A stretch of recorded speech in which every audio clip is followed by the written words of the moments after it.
Mes chers compatriotes, peuple haïtien, aujourd'hui, je n'ai pu déceler dans un examen méticuleux de la situation aucun signe qui pourrait m'encourager à espérer que ce cauchemar de sang serait évité à mon peuple. C'est pourquoi, désirant entrer dans l'histoire, la tête haute, la conscience tranquille, j'ai décidé de passer ce soir le destin de la nation et le pouvoir aux forces armées d'Haïti en souhaitant que cette décision permette une issue pacifique et rapide à la crise actuelle. Mes sentiments de gratitude et d'émotion vont à vous tous pour le soutien réel que vous m'avez apporté et particulièrement aux zélés du Valieris et Jean-Claude X durant ma gestion. Que les dieux tutélaires de la nation continuent de veiller sur cette terre de Dessalines que nous vénérons tous.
That Duvalier has fled his country for an unknown destination. A spokesman isn't sure who is in charge, but CBS reported last night that a civilian military junta will take power.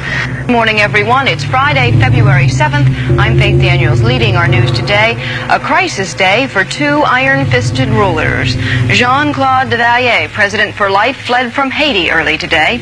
Good morning, Faith. Officials here say that arrangements were worked out late yesterday for the United States to provide transportation for Duvalier to leave the country. Duvalier called in the U.S. ambassador in Haiti and they met for several hours. He did not ask for asylum in the United States. That request was never made. The French have granted Duvalier temporary asylum. Duvalier's self-imposed exile follows months of bloody riots in Haiti and continued denials that he would step down. Reports of his departure has triggered another celebration in Miami's Little Haiti section. Monsieur le lieutenant général Henri Nancy, président du Conseil du gouvernement, va donner lecture de la proclamation du jour.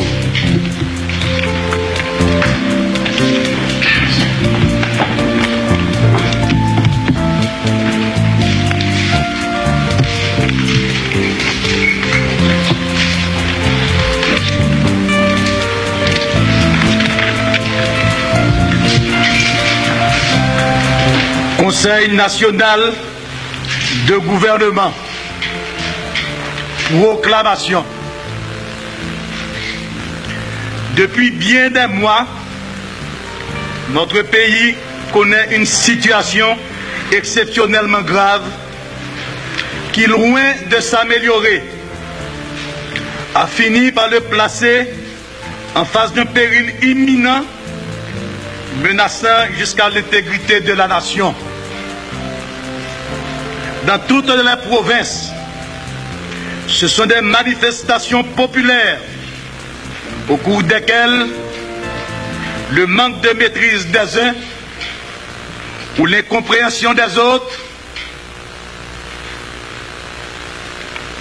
a maintes fois occasionné d'innocentes victimes et finit par créer un état d'agitation qui, tout en faisant miroiter le spectre effrayant de la guerre civile, paralyse presque la vie nationale.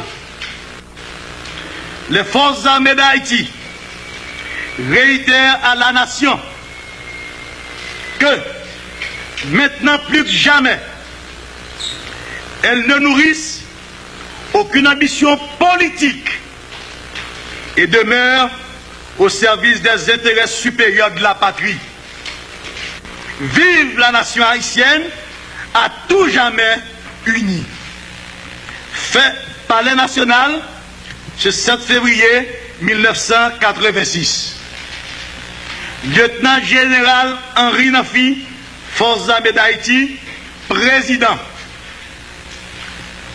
Colonel William Regala, Forces armées d'Haïti, membre. Colonel Max Vallès, Forces armées d'Haïti, membre. Ingénieur Alix Sidéas, force, membre. Monsieur Maître Gérard Gou, membre. Colonel Prosper Avril, Forces armées d'Haïti, conseiller. Merci beaucoup.